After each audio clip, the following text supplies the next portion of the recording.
Paman mau ngapain ya? Kok Otan mencium gelagat yang kurang baik? Wah, Otan harus segera kasih tahu si pemilik rumah nih kalau begitu. Bersama si Otan.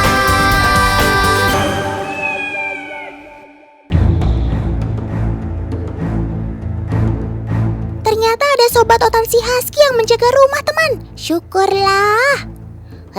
Tapi kok sobat Otan ini malah diam saja ya? Itu loh sob, ada maling yang masuk rumah.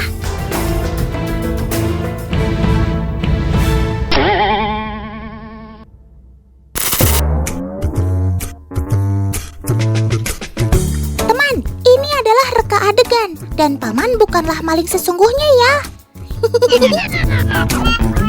Sobat Otan ini termasuk anjing ras yang tidak galak dan terlalu baik terhadap manusia, termasuk kepada orang asing.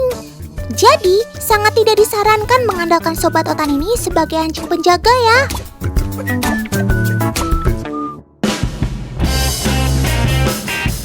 Karena Husky merupakan anjing yang memiliki tenaga luar biasa, maka ia harus sering diajak jalan, teman. Salah satu yang biasa Kak Grita lakukan adalah Sunmori alias Sunday Morning Ride. Sobat Otan ini biasa ikut Kak Grita bersepeda dengan alat khusus seperti ini, teman. Cakep! Posisi anjing harus di sebelah kiri, karena jika di kanan rawan terserempet kendaraan. Siberian Husky senang berlari-lari. Sobat Otan ini termasuk jenis anjing pekerja yang berukuran sedang. Saat berlari, ia terlihat seperti meringankan tubuhnya. Makanya, ia bisa berlari dengan cepat. Saat bersepeda dengan anjing, pemilik harus menyesuaikan dengan kecepatan anjing agar seirama. Cakep!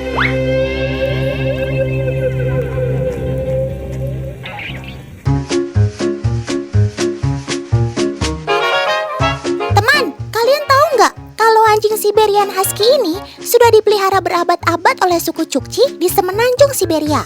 Mereka memanfaatkan tenaga anjing ini untuk menarik kereta luncur dan menggembala rusa. Tenaganya yang kuat membuat anjing ini tidak mudah lelah.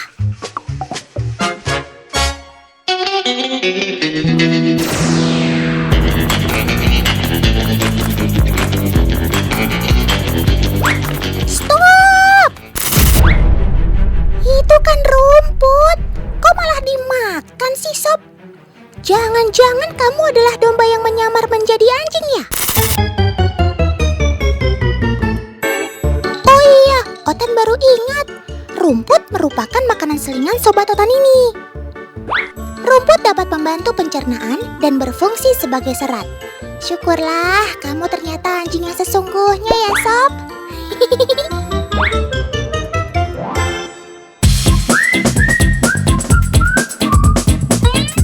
Setelah lelah bersepeda, sekarang waktunya Kak Grita dan si Biskuit untuk istirahat, teman. Ini biskuit bukan makanan ya, tapi nama si anjing mengemaskan ini.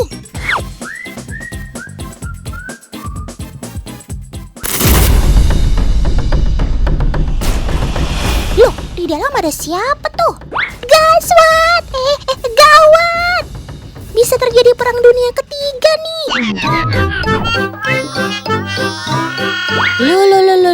Loh. Kalian kok santai-santai aja sih? Bukannya kucing dan anjing itu musuh bebuyutan ya?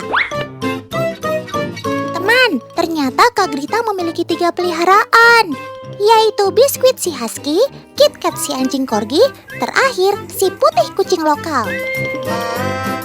Hubungan ketiganya tergolong sangat baik, teman. Hampir tidak ada pertikaian. Walaupun mereka bertiga beda jenis, tetapi mereka tetap bisa akur satu sama lain. Cuma kalau masalah makanan, mereka pasti akan rebutan. Sabar. Semua kebagian kok. Perlakuan Kak Grita dan Kak Aji lah yang membuat semua hewan di rumah ini menjadi nyaman.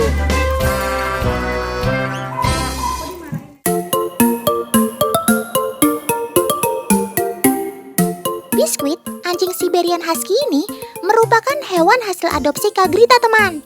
Ia ditinggalkan begitu saja oleh pemiliknya tanpa alasan. Karakter husky yang lembut dan bersahabat membuat Kak Grita yakin bahwa Sobat Otan ini bisa berteman dengan hewan lainnya. Di rumah, Biskuit merupakan hewan Kak Grita yang paling tidak bisa diam. Sebenarnya, keaktifan Sobat Otan ini merupakan sebuah kode untuk diajak bermain. Bisa aja kamu Sob mainnya kode-kodean. Nah, kalau yang ini adalah KitKat, si anjing Welsh Corgi. Anjing ini memiliki tubuh lebih panjang dibandingkan dengan kakinya. KitKat merupakan hewan peliharaan pertama yang dimiliki oleh Kak Grita di antara kedua hewan lainnya. Karakter Corgi yang sangat cerdas, setia, dan selalu aktif membuat Kak Grita begitu menyayangi Sobat Otan ini.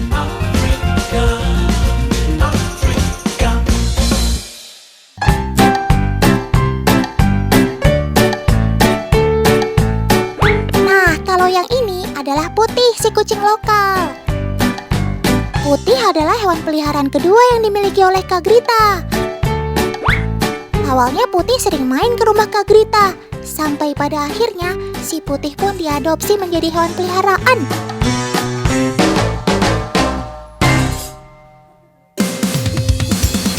Setelah asik bermain, sekarang si Biskuit mau diajak Kak Grita hangout nih, alias nongkrong di mall. Kalau yang ini Otan pasti ikut dong. Biar makin ganteng, Sobat Otan ini dipakaikan slayer teman. Nah, sekarang makin kece kan? Kak Grita biasa membawa si Biskuit menggunakan mobil teman. Biskuit jauh lebih tenang ketika di mobil dibandingkan KitKat dan Putih. Demi keamanan, si Biskuit tetap diikat menggunakan tali agar tidak kesana kemari. Geseran Sob, Otan sempit nih duduknya. Otan kan mau ikutan ke mall.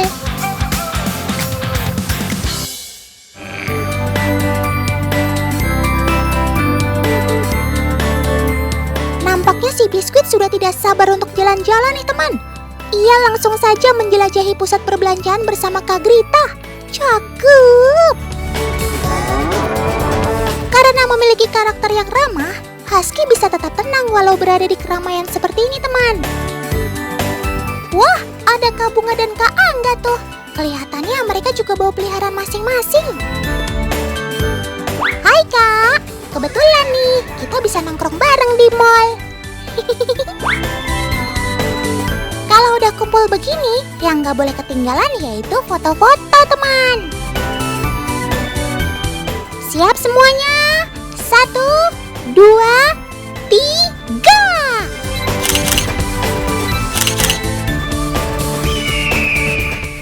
Otan ikutan foto juga ya. Otan udah keren nih.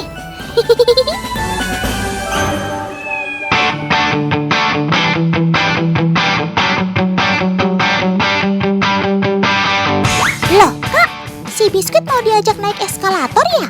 Emangnya bisa Kak? Walau sedikit takut, ternyata si Biskuit bisa melalui tantangan ini teman. Biskuit hanya perlu penyesuaian saja. Setelah naik, Sobat Otan ini mulai terbiasa. Nah, kalau si Corgi bisa nggak ya? Yuk Sob, naik tangga berjalan. Berbeda dengan Husky, Corgi cenderung tidak takut teman. Ia dengan pedenya langsung menaiki eskalator. Cakep! Loh, Kak Bunga, si Chihuahua ini jangan diajak naik eskalator ya. Lebih aman digendong saja, karena jenis anjing kecil. Gaya boleh, tapi keselamatanlah yang utama. Betul apa betul?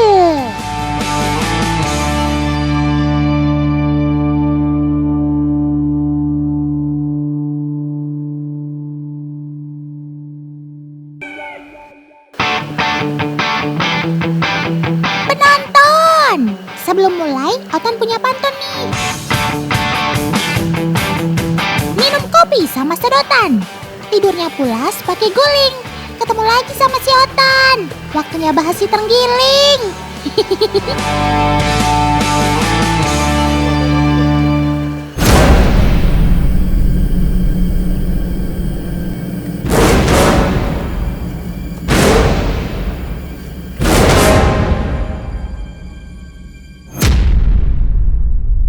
Aduh, kenapa ini?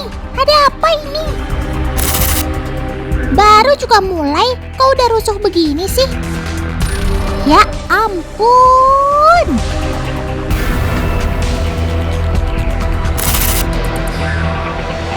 Teman, landak Jawa memang hewan teritorial. Siapapun yang mendekat pasti dihajarnya. Termasuk sobat Otan yang malang ini.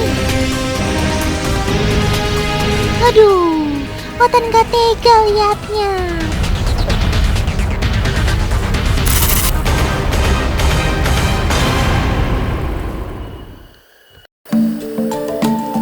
Nah, kalian tahu nggak kalau jumlah duri pada seekor landak lebih dari 100 buah?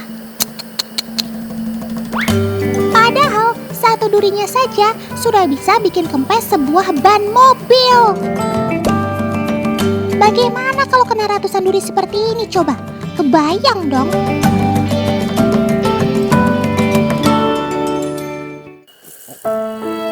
Otan benar-benar nggak tega deh lihat tergilingnya ditusuk-tusuk begitu. Wah, please stop, stop. Sudah dong, Dak. Otan tahu kamu memang teritorial, tapi kan tergilingnya juga nggak salah apa-apa. Dia cuma numpang lewat.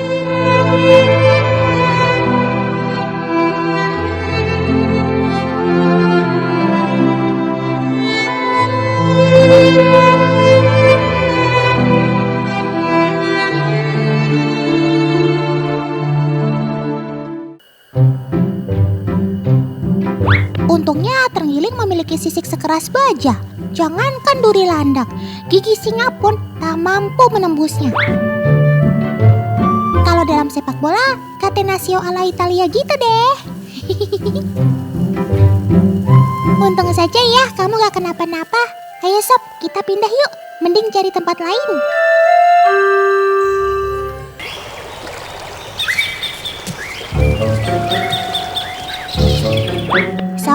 Sob, kamu mau kemana lagi?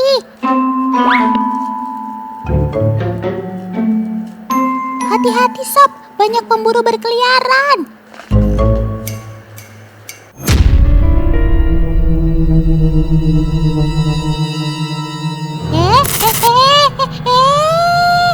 Kok ada ular piton?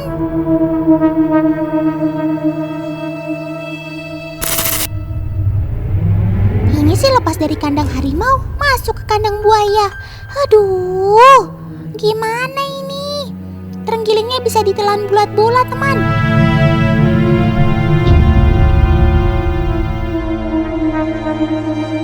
Kalau ketemu ular piton begini, sisik sekeras apapun bakalan percuma.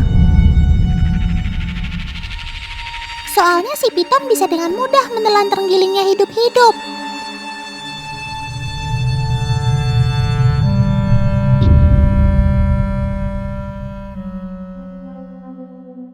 Lihat, si pemakan semut ini sudah mulai menggulungkan badannya. Ini tandanya dia sudah mencium sinyal bahaya. Meski seluruh tubuhnya diselimuti sisik, namun tubuh bagian bawah terenggiling hanya terdiri dari bahan yang lunak. Makanya, ketika terancam, mereka harus menggulung seperti ini, teman. Ular pitonnya juga kayaknya penasaran tuh, teman. Dia kayak mau membelit si terenggiling.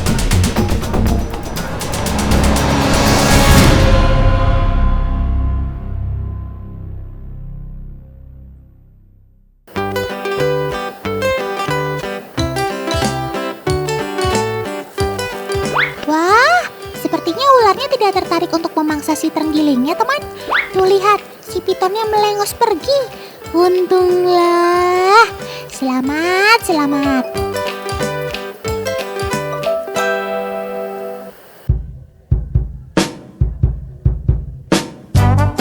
Teman, kalian pasti sudah tahu dong kalau si mamalia berukuran 30 cm ini adalah pemakan semut. Nah, kalau sedang makan, si terenggiling akan selalu memilih lubang-lubang semut seperti ini. Lidah lengket super panjang yang dapat mencapai 70 cm memang sangat membantu di medan yang sulit seperti ini. terenggiling memang akan mencari semut langsung ke sarangnya, teman. Emang gak takut digigit, Sob? Ya enggak lah, kan matanya akan menutup ketika makan. Lagi pula, semut-semut tersebut akan langsung ditelannya. Yap, si terenggiling memang tidak memiliki gigi, teman. Hei, ngapain kamu? Mau berenang? Please, tahu diri dong. Kan kamu berat sekali, Sob. Jangan panik, teman. Meski mempunyai sisik yang berat, si manis ternyata jago berenang juga loh. Saat berenang, terenggiling akan mengayuhkan kakinya untuk memecah arus sungai. Sedangkan ekornya berfungsi seperti gayung kapal yang membantu kapalnya tetap berada di permukaan.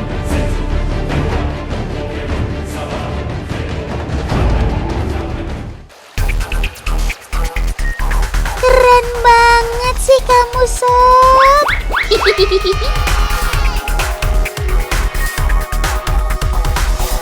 Oh iya teman, karena populasinya yang kian menurun, pada tahun 2012 telah ditetapkan World Pangolin Day atau Hari Terenggiling Sedunia.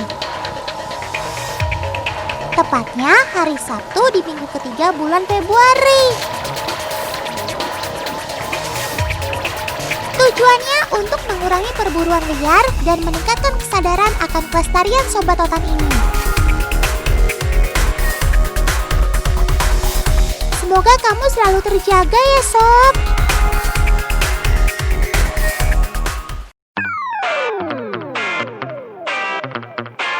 Hai teman-teman, kali ini Otan akan bahas seputar penggolongan hewan berdasarkan penutup tubuhnya. Beberapa jenis hewan punya penutup tubuh berbeda. Dan pastinya dengan fungsi utama sebagai pelindung tulang atau organ dalam tubuh mereka.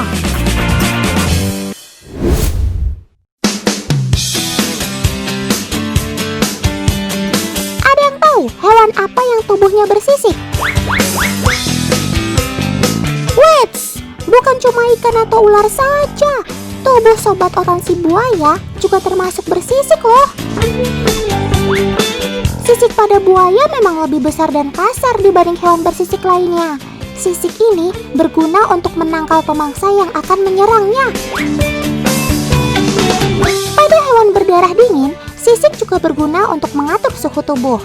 Mereka tidak punya kemampuan untuk mengatur suhu tubuh yang berubah-ubah sesuai dengan kondisi lingkungan. Sisik ini dapat menyerap dan membuang panas lebih mudah dibandingkan dengan bulu.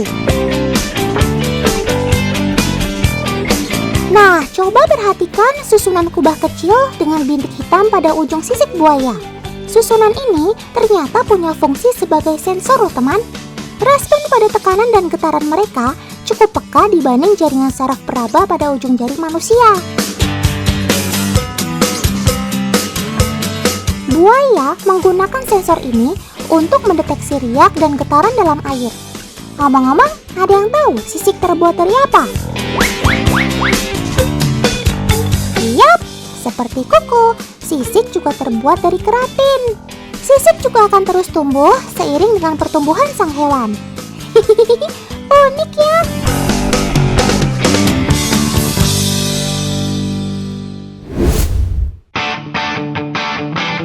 Oke, kita lanjut pada hewan yang berbulu. Ada kelompok unggas, seperti burung atau bebek. Bulu juga berfungsi untuk melindungi tubuh mereka dari kerusakan fisik. Bulu juga mampu menjaga panas tubuh mereka loh. Tapi, beda jenis unggas, beda juga jenis bulu dan fungsinya loh teman. Bulu pada burung bukan hanya sebagai pelindung tubuh. Bulu-bulu pada sayap juga berfungsi untuk membantunya terbang. Khususnya pada bagian sayap dan ekor, biasanya bentuk bulu cukup panjang, besar, dan kuat. Dengan bulu seperti ini, burung mampu melewati tekanan udara dengan baik. Sedangkan bulu pada bebek memiliki kelenjar minyak yang membuat air tidak mampu meresap ke dalam bulu. Lihat saja saat bebek berenang, bulu tubuhnya tetap kering kan? Nah, kelenjar minyak pada bulunya itu juga mampu membuatnya tetap terasa hangat meski saat sedang dingin-dingin di air.